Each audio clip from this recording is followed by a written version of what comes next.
Isang maulan na umaga sa ating lahat mga ka-farmers. So sa umagang ito, tayo po ay nagpapapitas no sa ating ampalaya. Na ang variety dito ay mistisa mga ka-farmers. So napakaulan po mga ka-farmers no, mag-anim na araw ngayon ang ulan. So ito na ang ating ampalaya nating pinipitasan. Punon sa ilong. Padung. Tabangan sa inyo deh. So panglimang harvest natin mga ka-farmers. So ang variety ng ating ampalaya, may simi mo, lamay dako. Ito po ay mistisa. So panglimang harvest natin. So estimate natin mga ka-farmers, hindi ito bumaba no sa 1,005 kilos lahat ang ating mapipitas na mga ampalaya. So wala pa lang po ito sa kalahati. Kasi yung huling tricks mga ka-farmers, yun po ang gitna. So yan, nagpitas pa sila di banda. So meron na tayong nasa 30 kapin no, kakretch. 35 ata. So unti-unti nang dumami ang ating mga ampalaya harvest mga ka-farmers. Sa pang-5. Mas lalo pa ito mga ka-farmers no. Sa pang-8 siyam, 10. So yung ganito kadaming nakikita niyo mag times 3 ito mga ka-farmers. Sa 8 siyam 10 na harvest. So ito kunti pa lang po ito mga ka-farmers kasi pang 5 harvest pa lang. Bakit ko nasabing kunti? Kasi pansin natin nyo, kunti pa lang ang nagapang sa papuntang gitna, hindi pa puno. Siding pa lang po ito mga ka-farmers. So sa susunod marami pa ding ating mapipitas no, kahit sa gilid. So nag-umpisa na itong gumagapang ang mga sanga sa gitna. Kaya may mga bunga tayong napapansin na mga ganito oh. Yan. So napakaulan mga ka-farmers. So ang mga bunga na ito, meron pa sa gilid, makukuha to sa susunod na mga harvest. Yung mga ganyan kalaki sa susunod din mga ka-farmers. Kaya sabi ko sa inyo na mas lalo pa itong dumami sa pang-8, mag-umpisa sa pang-8 siyam 10, yun po mga ka-farmers. Kung hindi to siya stress mga ka-farmers, sa pang-7 8 marami na ito.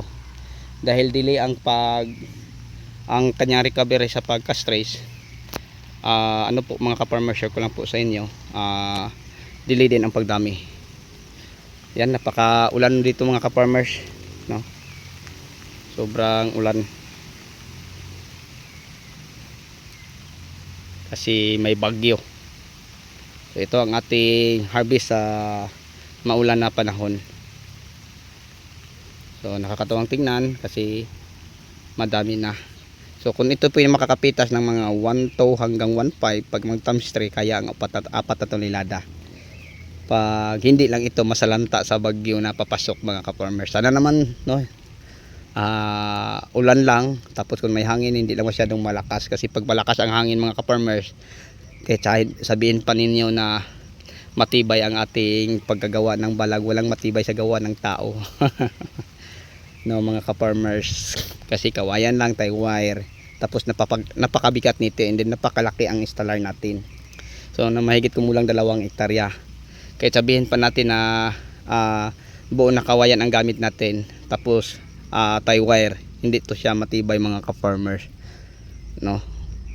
So kung sa isip lang ng tao, pwede natin sabihin matibay, pero dahil malakas ang bagyo mga ka-farmers, sabi ko walang matibay. Hinon yung time na tayo po yung nagtatanim po ng ampalaya dito sa part ng Luzon sa bandang Batangas, parang 4 na beses na malakas na bagyo ang tumama sa mga pananim natin.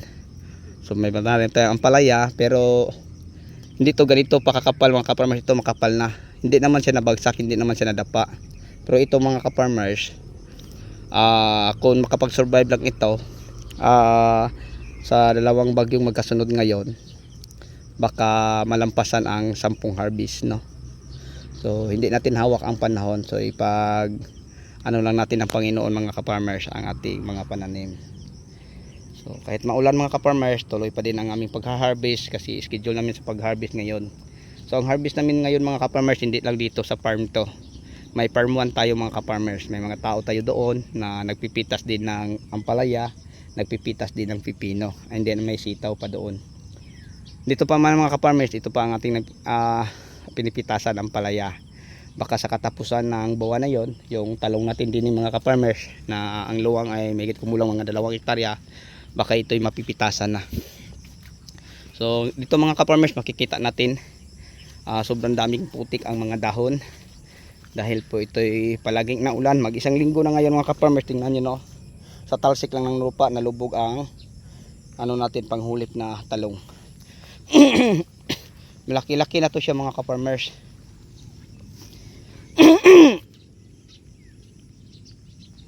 Excuse po sa inyo. Malaki-laki na to siya mga ka-farmers. Kasi ang ating talong ngayon, naitanim to 14-15, August 4 na ngayon. So nasa mga 20 days no. So malaki na. Kaso lang sobrang daming putik ang mga dahon. Okay lang yun mga ka-farmers. Kasi pag umaraw na, malinis na uli ang dahon, and then madaanan na natin to ng tiller parang malinis.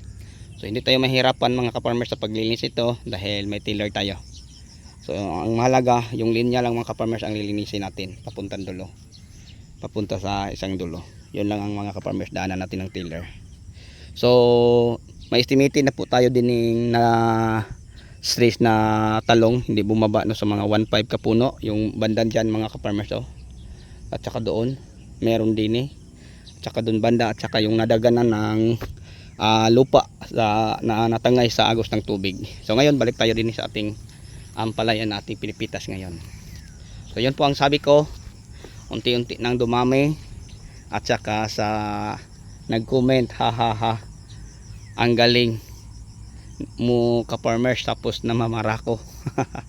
So pag ganyan mga ka-farmers, hindi sabing magaling kasi namamarako ang pananim. So palagi ko nang sinabi, pag ang tanim natin ay mas stress, no? Kasi mga ka-farmers, share ko lang po sa inyo, yung nalalasa si Bagyong Inday, hindi pa ito na-feed.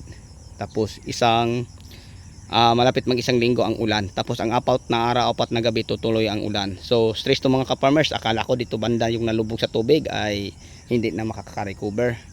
Buti na lang sa awa ng Diyos, ito ay nag-recover. And then namamarako siya, nasa mga 60%, mga 40% lang ang hindi namamarako. So ngayon mga ka-farmers, sa pag-recover sa mga marako, nasa mga 80% plus so ganyan na kadami mga ka-farmers ang magagandang mga puno. Hindi natin ma-perfect mga ka-farmers kasi hindi natin hawak ang panahon.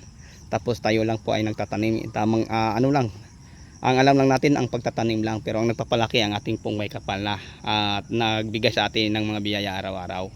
So hindi ko naman sinabi sa mga vlog ko na ako po isang magagaling na farmer, no? May kunti lang kaalaman mga ka-farmers na ipinagkaloob sa akin para yung pamilya ko, mabigyan ko sila sa lahat na pangailangan na araw-araw.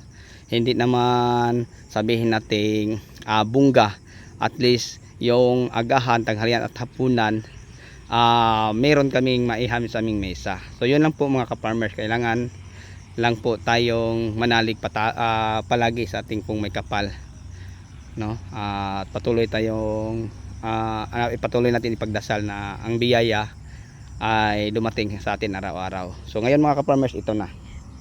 So marami-rami na ang ating harvest. Kung hindi lang ito stress mga ka-farmers, siguro ngayon hindi na ito bumaba sa mga yung pang-5, 3, no? Mga 3 tonelada, 2.5 hanggang 3,000 kilos, hindi na ito bumaba dahil stress siya, and then namamarako pa, and then nag-recover. So late ang kanyang mga ka-farmers. So sa na-experience ko, pag ang ampalaya natin mas stress, matagal ang buhay. So yun po mga ka-farmers ang na-experience ko. Pag stress ang ating tanim, matagal ang buhay. Lalo na pag dumaan siya sa pamamarako and then nag-recover, matagal ang buhay. Kung nakapag-harvest lang tayo ng 14 hanggang 16 mga ka-farmers, share ko lang po sa inyo based on my experience, kaya na tayo makapag-harvest ng 18 harvest hanggang 20. So nasubukan ko dito mga ka-farmers, yung may tanim ako na stress, aabot pa ng 26-28 harvest. Ang variety ay Galaxy F1, hindi yung Galaxy Max F1. Kasi ang Galaxy Max F1, 14 to 16 harvest lang. Pero yung Mistisa, kaya naman ang 16 to 18 harvest. No? Pero pag mabagyo, wala na mga ka-farmers. Kung 10 harvest ka lang tapos malakas ang bargo, wala na. Pag bukas, wala, tapos na. So yun po mga kapwa ko ka-farmers. So puno na ang aming crates na 35 ata. Ayan, umpasahan na nila ang paghakot papunta sa labas. Kaway kaway ka farmers. Good morning ka farmers. Obo. Shout out sa naiwan mo sa probinsya ka farmers. Shout lang sa mga pamilya namin doon. Oh.